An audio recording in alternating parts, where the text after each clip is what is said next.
Bismillahirrahmanirrahim. Bismillahirrahmanirrahim. Sebagian besar ya para rasul dan para nabi, mereka lahir dari bangsa Bani Israel. Karena memang dalam sejarah Bani Israel ini memiliki kisah yang cukup panjang, tetapi mereka banyak yang durhaka kepada Allah Subhanahu wa ta'ala. Dan kaum Bani Israel ini, mereka banyak membunuh para nabi dan para rasul.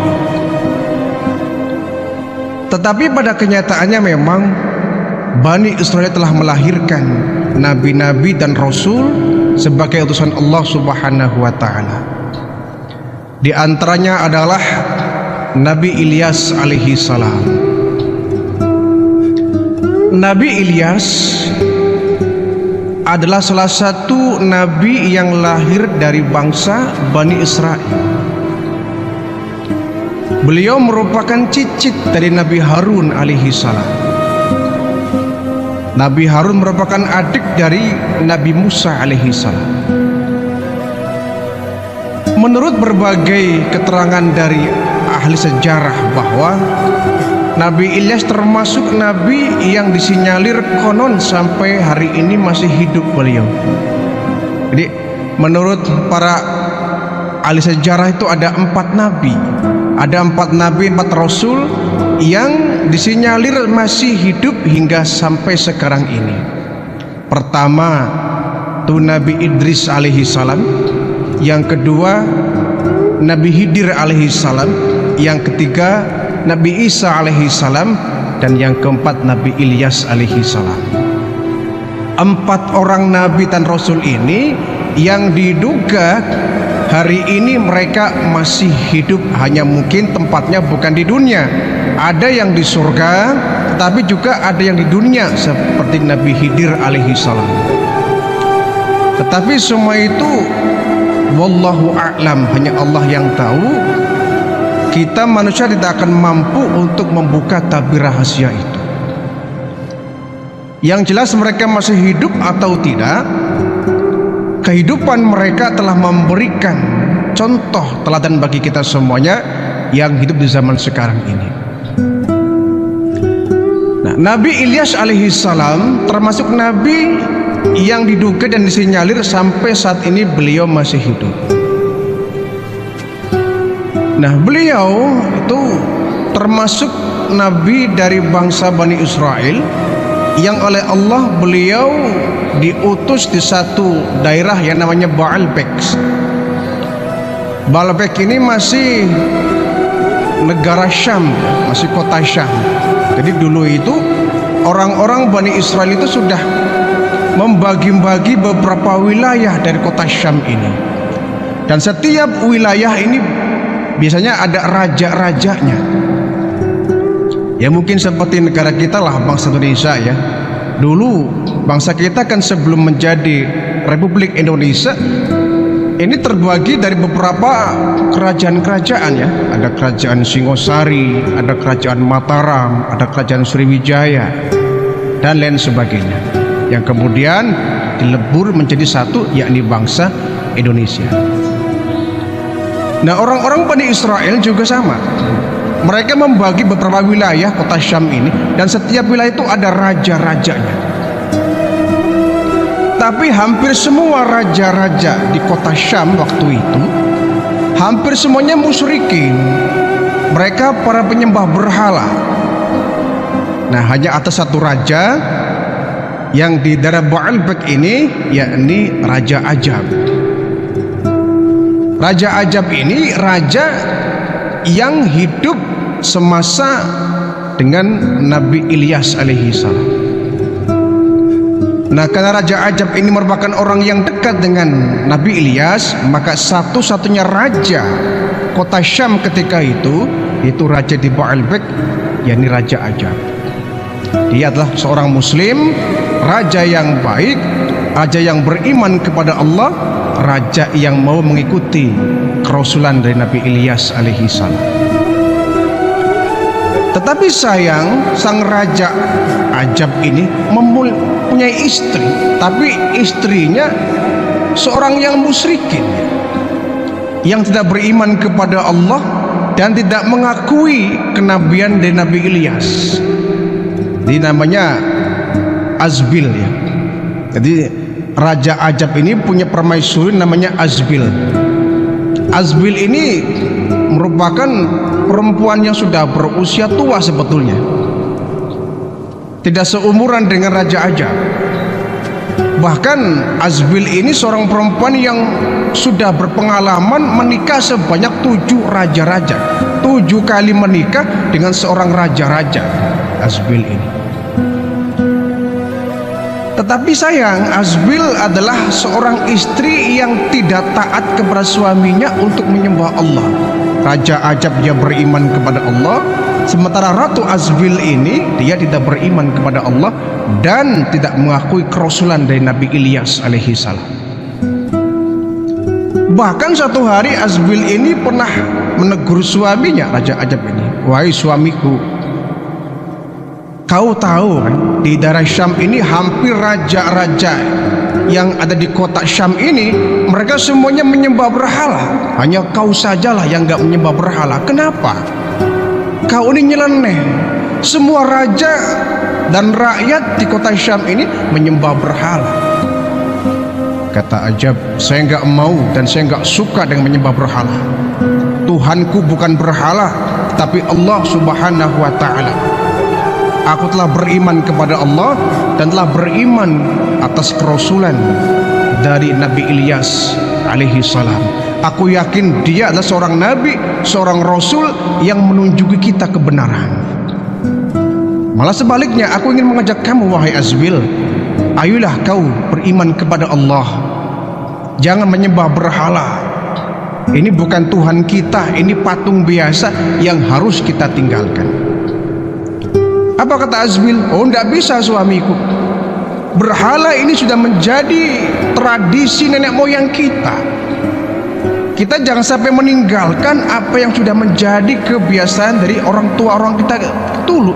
Nanti akan timbul suatu bencana. Jangan sampai kita meninggalkan adat istiadat kebiasaan dari nenek moyang kita. Mereka menyembah berhala, ya kita juga harus menyembah berhala. Jangan Azbil istriku, ini kan sudah sesat, yuk kita nyembah kepada Allah." "Gak bisa pokoknya suamiku, aku tetap akan menjadi penyembah berhala." Ya suaminya kalau istri debat seperti ini gak banyak bicara dia. Nah Azbil ini dia punya patung besar ya, yang dibawa oleh sejumlah 400 orang. Setiap hari ini patung-patung ini dibawa keluar di halaman. Kemudian Azbil ini meminta warga, seluruh rakyat kota Baalbek ini untuk menyembah patung milik Azbil ini. Sehingga Nabi Ilyas kemudian tersentuh dan beliau kemudian oleh Allah diperintahkan untuk berdakwah kepada masyarakat Baalbek. Satu hari ketika orang-orang sedang menyembah berhala, Nabi Ilyas kemudian tampil di depan untuk memberikan pengarahan, memberikan peringatan. Dalam As-Saffat ya, ayat 124 kita temukan keterangannya, "Idz qala liqaumihi", ingatlah ketika Ilyas ini, Nabi Ilyas memberikan dakwahnya, "Wahai kaumku, ala tattaqun, kenapa anda semua gak beriman, gak bertakwa kepada Allah? Kenapa kalian kufur, gak mau beriman kepada Allah? Atad'una ba'lan, malah kalian menyembah Ba'al." Makanya ada Baalbek ini dari kata Ba'al, Ba'lan ya, nama sebuah berhala Ba'lan atau Ba'al, kemudian nama berhala ini disematkan menjadi nama sebuah daerah Baalbek. Ini sejarah adanya kota Baalbek ini. Atad'una Ba'lan, kenapa kalian menyembah Ba'al, menyembah Ba'lan? Ini merupakan patung yang tidak akan bisa memberikan manfaat kepada kalian. Wa tadaruna ahsanal khaliqin, kalian justru meninggalkan Allah sebaik-baik pencipta, sebaik-baik khalik. Allah lah yang wajib kalian sembah, bukan Ba'lan ini, bukan Ba'al ini. Ini patung-patung yang lemah, tidak akan bisa mampu memberikan apa yang kalian minta. Gak sanggup mendengar, gak sanggup melihat, jangankan melihat mendengar, berdiri pun dia gak mampu. Inikah yang setiap hari kalian sembah? Tinggalkan semua itu, sembahlah Allah. Allahu rabbukum wa rabbu abaikumul awalin. Dialah Allah yang telah menciptakan kalian, menciptakan orang-orang tua kalian terlebih dahulu. Ini dakwah Nabi Ilyas alaihissalam. Tapi yang mereka tetap aja nggak mudah untuk langsung beriman. Fakadzabuhu, orang-orang Baalbek ini mereka tidak percaya, mendustakan dakwah dari Nabi Ilyas alaihissalam. Mereka menentang. Fa innahum lamuhdarun, mereka juga akan diseret ke neraka.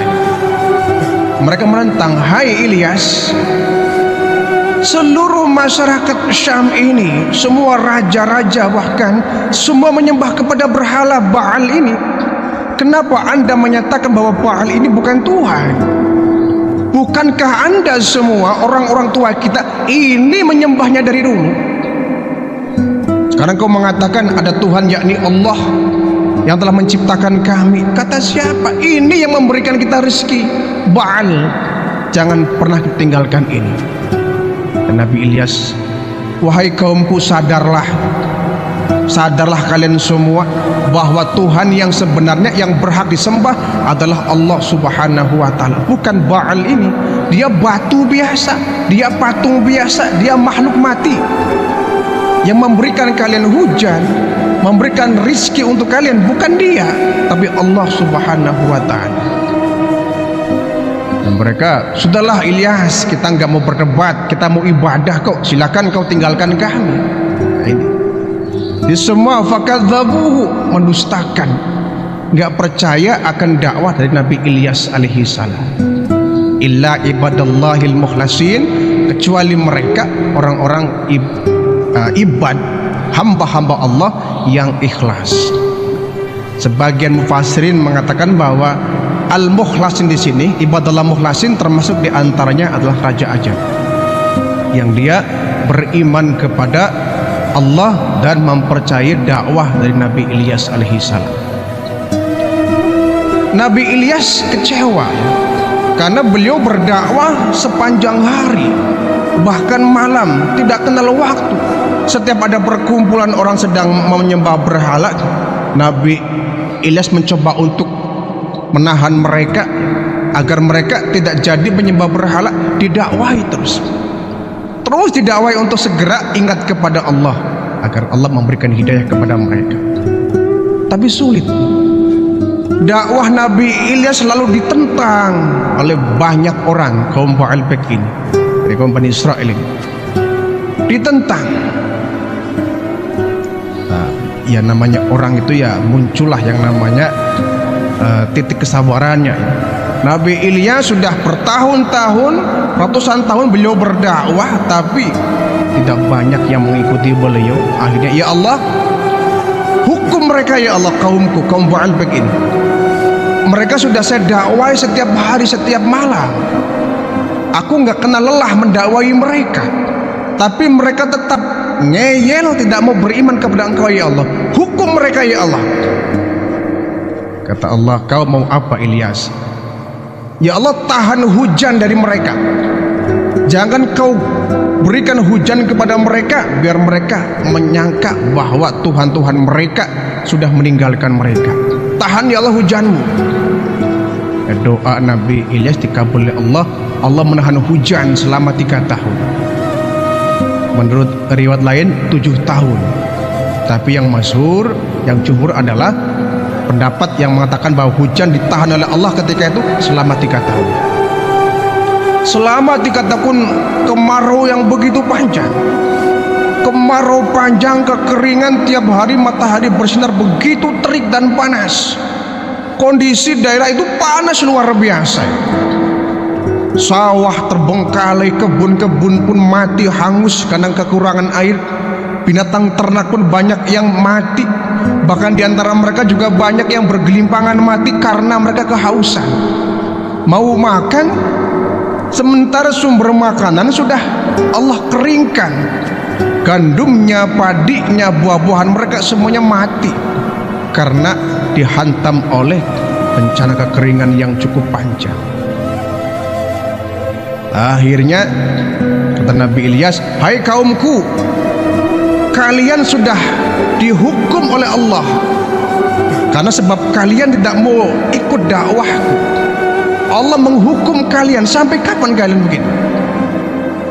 Kalau terus kalian gak beriman kepada Allah, maka hujan gak akan turun." Kata mereka, "Oh tenang Ilyas, kami akan setiap hari datang kepada Tuhan Baal ini.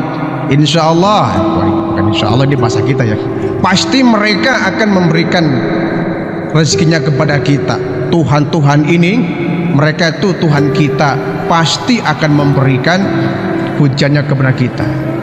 "Tidak," kata Ilyas, "hujan sudah ditahan oleh Tuhanku Allah. Nggak akan turun kecuali kalau kalian bertobat kepada Allah." Oh, Nabi Ilyas berdakwah seperti ini, akhirnya orang pada jengkel. "Sudah Ilyas, kalau kamu nggak mau membantu kami, kamu nggak usah banyak ngomong. Ya nih orang bikin ribet aja nih." Nabi Ilyas dibenci banyak orang akhirnya. Bahkan sebagian ada di antara mereka yang berniat ingin mengusir Nabi Ilyas, bahkan ingin menghabisi nyawa Nabi Ilyas. "Ilyas, kalau kau masih mengajak kami untuk meninggalkan Baal ini, sebaiknya kau pergi saja. Kalau kau nggak mau nurut ucapan kami akan kami usir dari kampung ini." Ini risiko dakwah ya. Pengusiran, pengancaman, bahkan pembunuhan itu sudah merupakan risiko dakwah dari seorang nabi dan rasul. Ya, sebagai seorang manusia biasa, Nabi Ilyas ada sedikit takutnya ya. Ketika ada kabar bahwa Nabi Ilyas sedang diburu para preman-preman bayaran, raja-raja kafir yang mereka nggak suka dengan dakwah Nabi Ilyas, mereka nyewa para preman habisi Ilyas. Nabi Ilyas mendengar berita itu, beliau langsung ya, bawa bungkusan ya, buntelan, beliau pergi dari kampung Baal ini, menelusuri ya, dari kampung ke kampung, dari jalan ke jalan, sampai beliau ke sungai-sungai ditelusuri ya, sembunyi jangan sampai ketahuan oleh orang-orang Baalbek yang mereka berniat ingin membunuh Nabi Ilyas alaihi salam. Menelusuri ya, sungai, akhirnya beliau menemukan ada sebuah rumah kecil ya, rumah gubuk. Pikir beliau ini ada rumah gubuk, semoganya orang yang di dalamnya bisa memberikan aku tempat istirahat. Datang Nabi Ilyas di rumah yang tua itu, ketuk pintunya, "Assalamualaikum." "Waalaikumsalam." Ketika dibuka, di dalam rumah itu ada seorang perempuan tua dengan seorang anak kecil. "Wahai penghuni rumah ini, saya Ilyas, boleh nggak saya numpang sebentar di gubuk ini?" "Oh silakan tuan, silakan masuk." Nah kemudian ada dialog di antara mereka. "Ibu, ini putra ibu." "Iya, ini putra saya." "Namanya siapa?" "Ini namanya Ilyasa." "Oh namanya Ilyasa." "Iya." "Dia sedang menderita sakit tuanku." "Sakit apa dia?" "Ya sakit kulit, sakit kusta, dan penyakit yang lainnya." Kemudian, "Wahai ibu, mau nggak anak ibu saya sembuhkan, tapi dengan syarat ibu harus beriman kepadaku, anak ibu harus menjadi muridku." "Oh siap tuan, siap, yang penting anak saya sembuh." Akhirnya dengan doa dipanjatkan Nabi Ilyas, mohon kepada Allah, "Ya Allah, sembuhkan anak ini." Dan alhamdulillah anak ini sembuh total dari penyakitnya, bernama Ilyasa ya. Yang kemudian anak ini menjadi seorang nabi dan rasul, Nabi Ilyasa. Ketika sembuh ini Ilyasa kecil, beliau kemudian diajari berbagai ilmu pengetahuan tentang ketuhanan ya, oleh Nabi Ilyas. Maka ada Nabi Ilyas, ada Nabi Ilyasa. Apa hubungannya? Ya nggak ada hubungan saudara, nggak ada hubungan keluarga. Hanya Nabi Ilyas adalah sang guru, Ilyasa adalah seorang murid. Nah, ketika sudah diajarkan berbagai ilmu, semakin mantap ini iman dari seorang anak Ilyasa ini. Ketika tumbuh dewasa, menurut keterangan 7 tahun lamanya Nabi Ilyas berada dalam persembunyian itu, termasuknya ya di rumah si ibu ini dan di tempat-tempat yang lain. Ketika tumbuh dewasa ini Ilyasa, kata Nabi Ilyas, wahai Ilyasa, iya guru, aku beri tugas kamu ya. Apa guru? Kau pergi ke Baalbek, sampaikan kepada raja di Syam sana, kota Syam sana, bahwa yang menyebabkan kekeringan hebat ini, kekeringan yang luar biasa banyak menenggelamkan nyawa-nyawa, banyak orang bergelimpangan mati karena mereka sudah ingkar kepada Allah. Sampaikan kepada mereka. Baik guru. Ilyasa pergi dari rumah, kemudian sampailah di daerah Baalbek ya, ketemu dengan raja-raja, orang-orang baik di sana. Sampaikan ke satu di antara sana, Tuan Raja, saya Ilyasa. Kamu dari mana? Saya dari satu kampung sebelah. Saya adalah murid dari Nabi Allah Ilyas alaihi salam. Oh begitu. Kau murid Ilyas? Iya. Di mana dia? Ya pokoknya ada di tempatnya. Ilyas guruku menyampaikan pesan kepada Anda bahwa penyebab dari kemarau panjang ini adalah Allah telah murka kepada kalian semua dan Allah menahan hujan dari kalian. Kalau kalian nggak mau bertobat kepada Allah, maka kekeringan akan melanda lebih lama lagi. Nah akhirnya, tidak, ini bukan amarah dari Tuhan kamu ya.